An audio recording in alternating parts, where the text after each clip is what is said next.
Continuamos con la obra El drama de Jesús, vida de nuestro Señor Jesucristo, del escritor José Julio Martínez, siervo de Jesucristo.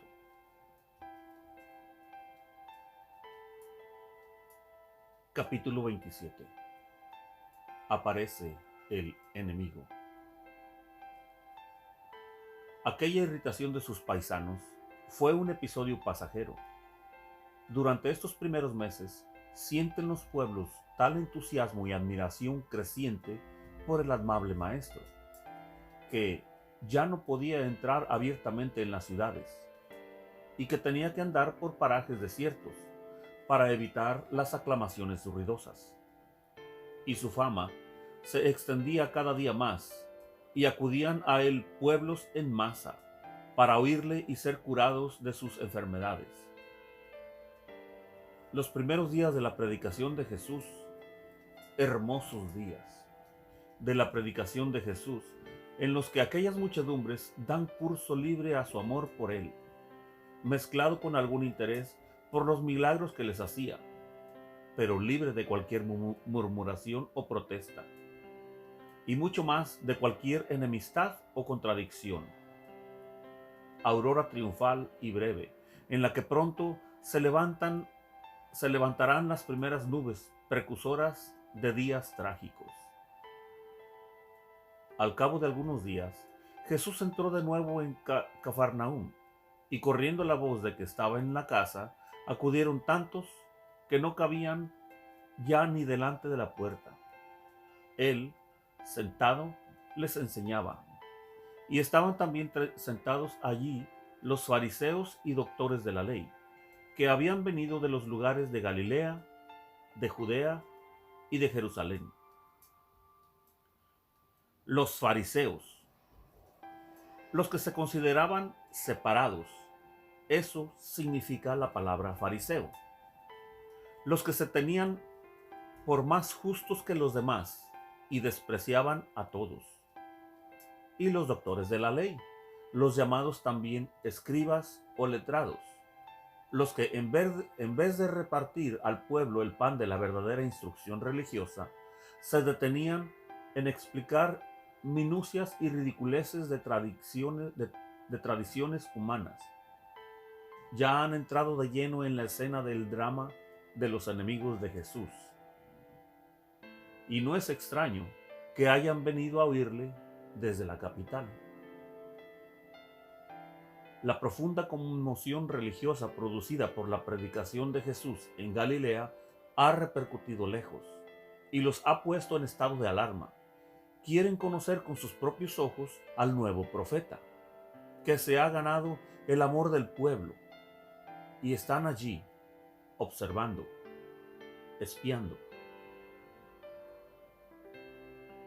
Entonces llegaron 4 llevando a un paralítico, y como no podían meterlo por el gentío, levantaron unas tejas encima de donde estaba Jesús. Abrieron un boquete y descolgaron la camilla con el paralítico. Viendo Jesús la fe que tenían, dijo al paralítico: Hijo, tus pecados quedan perdonados. Unos letrados que estaban allí sentados pensaban para sus adentros: ¿por qué habla este así? Blasfema. ¿Quién puede perdonar pecados fuera de Dios? Jesús conoció lo que pensaban y les dijo: ¿por qué pensáis eso? ¿Qué es más fácil, decir al paralítico: tus pecados quedan perdonados, o decirle: levántate, coge la camilla y echa a andar? Pues para que veáis que el Hijo del Hombre tiene potestad en la tierra para perdonar pecados. Entonces dijo al paralítico: contigo hablo, levántate, coge tu camilla y vete a tu casa. Ha sido el primer conflicto y el primer triunfo. Cuando escribas y fariseos le oyeron decir: perdonados te son tus pecados, piensan que solo Dios tiene la potestad de perdonar pecados y se escandalizan de que Jesús se atribuya esta potestad. El Señor descubre sus pensamientos y les responde con argumento clarísimo, irrebatible. ¿Qué es más fácil? ¿Perdonar pecados o hacer un milagro? Para el hombre, las dos cosas son igualmente difíciles, son imposibles. Para Dios, las dos cosas son fáciles. Pues yo haré delante de vuestros ojos la obra que se puede ver, el milagro para que creáis, que también puedo hacer lo que no se ve, perdonar los pecados. Hizo el milagro. Luego, Jesús tiene el poder de Dios. Es Dios. Enorme fue la impresión en los presentes. El curado se levantó inmediatamente, cogió la camilla y salió a la vista de todos. Se quedaron atónitos. Daban gloria a Dios diciendo: nunca hemos visto cosa igual. Poco después, ocurren otros dos encuentros que nos refieren así los evangelistas. Luego, Jesús, pasando de ahí hacia el lago, vio a un recaudador, Leví, hijo de Alfeo, llamado también Mateo, que estaba sentado al mostrador de los impuestos, y le dijo: sígueme. Él, levantándose, lo dejó todo y le siguió. Luego le ofreció un banquete en su casa. Estando Jesús a la mesa, un buen grupo de publicanos y pecadores se reclinaron con él y con sus discípulos, pues eran ya muchos los que le seguían. Los letrados y fariseos, al ver que comía con pecadores y publicanos, dijeron a los discípulos: ¿qué es esto de comer con publicanos y pecadores? Jesús lo oyó y les dijo: no necesitan médico los sanos, sino los enfermos. No he venido a buscar a los justos, sino a los pecadores, para que se arrepientan. El consuelo que estas palabras tan nuevas y tan penetrantes ha inspirado a la humanidad nos invita a pensar el asombro de aquellos fariseos, que se consideraban justos, y la agradecida admiración de aquellos cobradores de impuestos que eran considerados como pecadores, cuando las oyeron por primera vez. Unos y otros mirarían a Mateo, el hombre que dio a Jesús la ocasión para pronunciarlas, cuando le preparó un convite en su casa. Pero este mismo Mateo fue allí el primer beneficiado de las amistosas llamadas que Jesús dirige a los pecadores para que cambien su vida. Qué pronto cambió y con cuánta generosidad. Además del nombre con que todos le conocían, Mateo tenía el nombre de Leví. Cuando presenta esta escena en el Evangelio que él mismo escribe, se cita con su propio nombre, como confesando haber pertenecido al despreciado gremio de los recaudadores, esos publicanos antipáticos a los judíos por estar al servicio del poder romano, hasta que Jesús le llamó y declaró ante los fariseos y letrados que él ha venido a buscar a los pecadores. Pero aquellos no se dan por vencidos. Aprovechándose de la popularidad de Juan Bautista, tratan de oponerlo a Jesús, con ocasión de aquel mismo banquete que él había aceptado. Se le acercan y le dicen: los discípulos de Juan ayunan a menudo y oran, y los de los fariseos también. En cambio, los tuyos comen y beben. La respuesta de Jesús encierra gran encanto. Adviértese en ella el nuevo espíritu, esa mezcla de suavidad y de austeridad que habrá de sustituir la rigidez orgullosa del fariseísmo. Jesús comienza por pedir gracia, si cabe hablar así, para este primer momento de la reunión del Maestro y de los discípulos, al cual seguirán grandes amarguras. ¿Queréis que ayunen los amigos del esposo mientras el esposo está con ellos? Días vendrán en que el esposo les será arrebatado, y entonces ayunarán.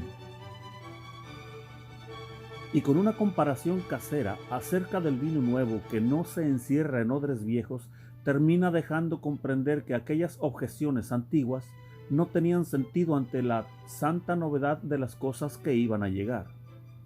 He aquí los primeros acontecimientos del ministerio público de Jesús. Oculto ayer entre la multitud, se presenta ya, y con una palabra, una mirada, se atrae a algunos discípulos pobres como él. Baja a la plaza pública y antes de enseñar al pueblo, le ama, le dispensa bienes. Las muchedumbres, conmovidas, se van tras él a oír su palabra. Los magnates para espiarle. Casi todos ignoran aún su doctrina. No conocen más que sus beneficios.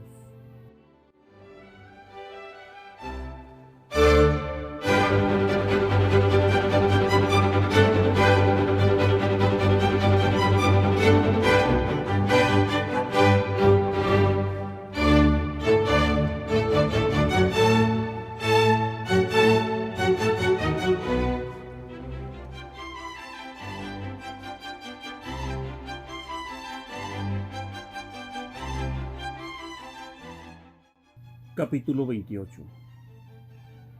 En el corazón de Jerusalén.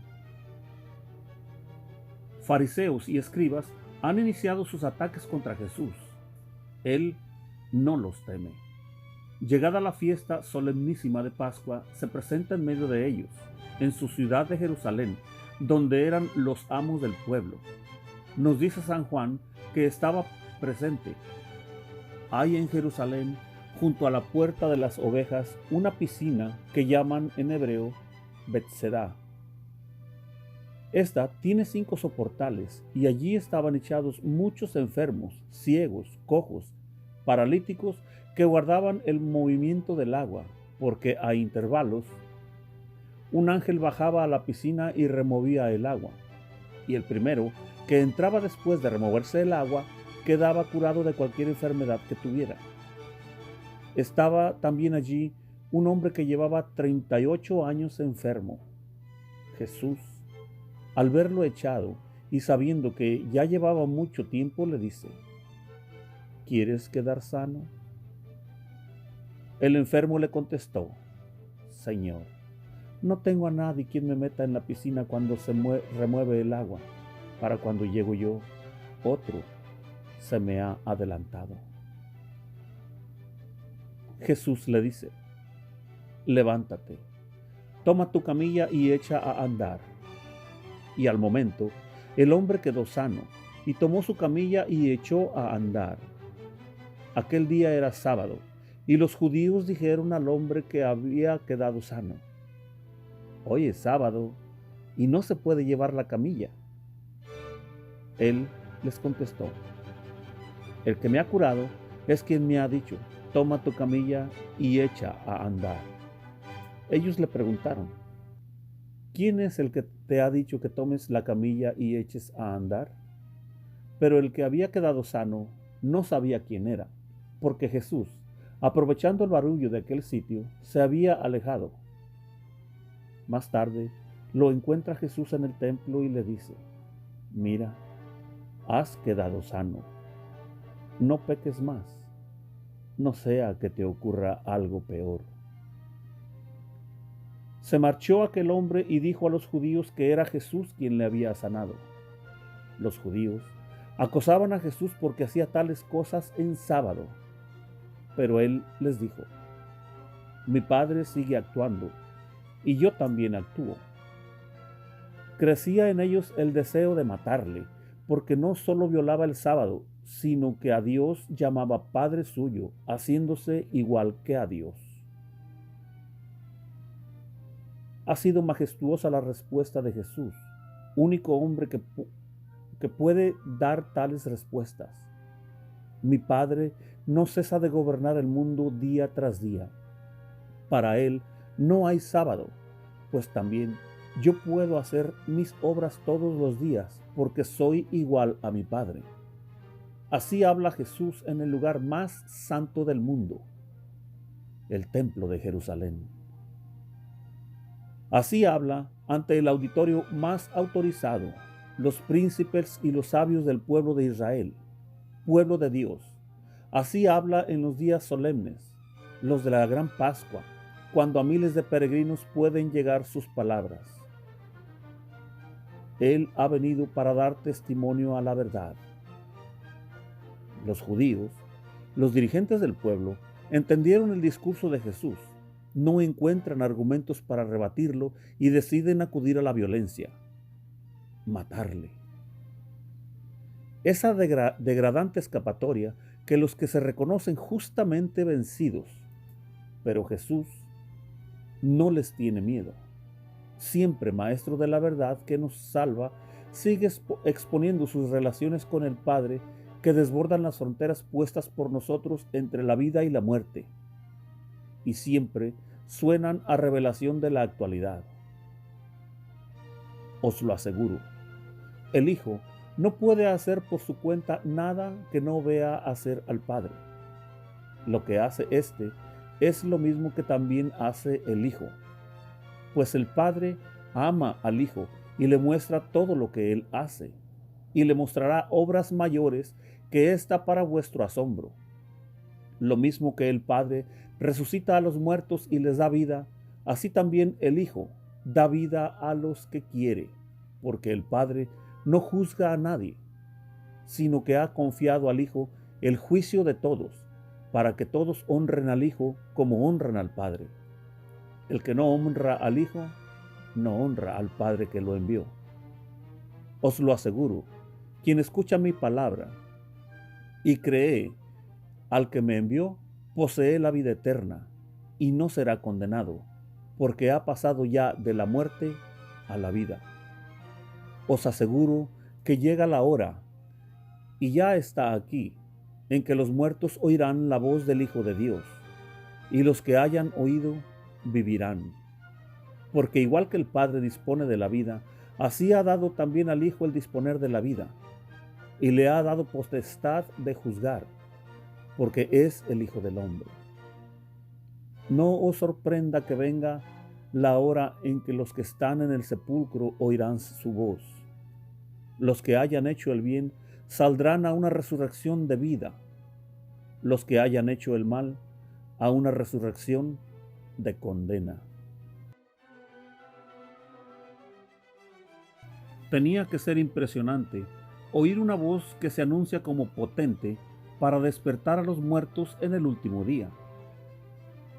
Mientras ellos callan ante las vibraciones de esta voz, Jesús prosigue con la seguridad del que conoce su ciencia y su poder. Mi juicio es justo, porque yo no busco mi voluntad, sino la voluntad del que me ha enviado. Luego confirma su divina misión con el testimonio de Juan Bautista y sobre todo con el testimonio del Padre. Vosotros enviasteis mensajeros a Juan, y él ha dado testimonio de la verdad. No es que yo dependa del testimonio de un hombre. Si digo esto, es para que vosotros os salvéis. Juan era la lámpara que ardía y brillaba, y vosotros quisisteis gozar un instante de su luz. Pero el testimonio que yo tengo es mayor que el de Juan. Las obras que el Padre me ha concedido realizar, esas obras que hago, dan testimonio de mí, que el Padre me ha enviado. Y el Padre que me envió, Él mismo ha dado testimonio de mí. Nunca habéis oído su voz ni visto su semblante, y su palabra no habita en vosotros, porque al que Él envió no le creéis. Estudiáis las Escrituras pensando encontrar en ellas vida eterna, pues ellas están dando testimonio de mí, y no queréis venir a mí para tener vida. No recibo gloria de los hombres. Además, os conozco y sé que el amor de Dios no está en vosotros. Yo he venido en nombre de mi Padre, y no me recibisteis. Si otro viniere en nombre propio, a ese recibiréis. ¿Cómo podréis creer vosotros que aceptáis la gloria unos de otros y no buscáis la gloria que viene del único Dios? No penséis que yo os voy a acusar ante el Padre. Hay uno que os acusa, Moisés, en quien tenéis vuestra esperanza. Si creyerais a Moisés, me creerías a mí, porque de mí escribió él. Pero si no das fe a sus escritos, ¿cómo daréis fe a mis palabras? No dice el evangelista cuál fuera el comentario de los oyentes a estas palabras de Jesús. Podemos pensar que más de uno bajó la cabeza al verse en ellas retratado. Son palabras encendidas y piadosamente dolorosas, que vivirán siempre para atravesar el corazón de los incrédulos de todos los tiempos. Yo vengo en nombre de mi Padre. Pruebo mi legación con milagros, y vosotros no me queréis recibir. Otro cualquiera vendrá en su nombre propio.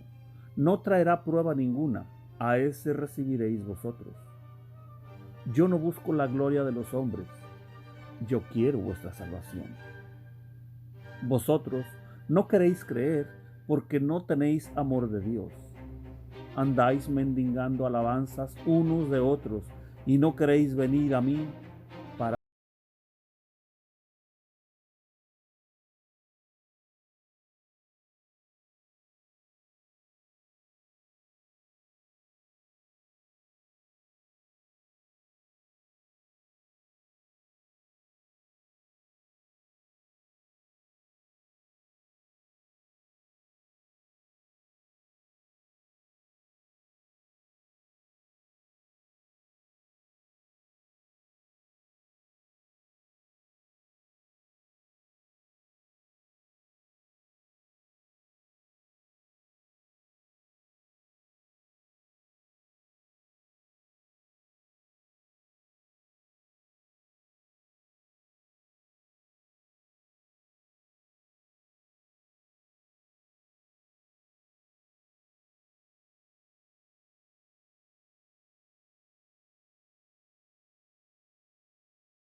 Capítulo 29.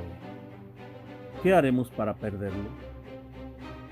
Regresó Jesús a Galilea después de su triunfo en Jerusalén. También allí le espían ahora los fariseos y tienen dos nuevos encuentros con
Como hijo de Dios, hecho hijo de hombre, tengo el mando sobre todos los tiempos, incluido el sacratísimo del sábado, y dispenso de él a mis discípulos, para que puedan arrancar unas espigas que sacien su hambre de pobres. ¿Por qué queréis decir en contra? He aquí la religión eterna reapareciendo, la religión del Espíritu que comprende e interpreta, la religión de la misericordia que alivia la carga cuando es sobradamente pesada. ¿Qué podéis decir en contra? He aquí la religión eterna reapareciendo, la religión del Espíritu que comprende e interpreta, la religión de la misericordia que alivia la carga cuando es sobradamente pesada. En lugar de una religión ininteligible y dura, la religión de la luz y del amor. Para encaminar a sus oyentes hacia el autor de esta religión nueva, Jesús ha pronunciado dos frases definitivas.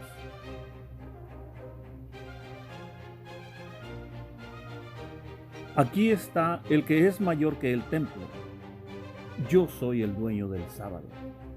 Así, el Maestro Divino emplea sucesivamente y a veces al mismo tiempo el buen sentido, la indignación, la ironía, el milagro, para restituir en las almas la verdadera idea de la religión. Sus enemigos callaron, pero al cabo de algunos días volvieron a enfrentarse con Jesús. El hecho está referido por los tres primeros evangelistas y cada uno ofrece algún pormenor interesante. He aquí la concordia de los tres relatos. Un sábado, entró Jesús en la sinagoga a enseñar. Había allí un hombre que tenía parálisis en el brazo derecho. Los letrados y fariseos preguntaban a Jesús: ¿es lícito curar en sábado? Y estaban al acecho por si curaba en sábado, para tener de qué acusarlo. Pero Jesús, conociendo los pensamientos de ellos, dijo al hombre del brazo paralítico: levántate y ponte ahí en medio. Él se levantó y se quedó en pie. Jesús les dijo: os haré una pregunta. ¿Qué está permitido en sábado? ¿Hacer lo bueno o hacer lo malo? ¿Salvar la vida de un hombre o dejarlo morir? Si uno de vosotros solo tuviera una oveja y se le cayera a un hoyo, ¿no la sacaría enseguida, aunque fuera en sábado? ¿Cuánto más que una oveja vale un hombre? Por tanto, es lícito hacer bien en sábado. Ellos nada replicaron.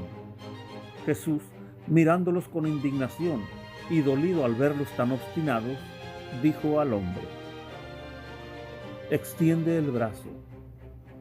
Él obedeció, y su brazo quedó restablecido. Los fariseos se llenaron de furor.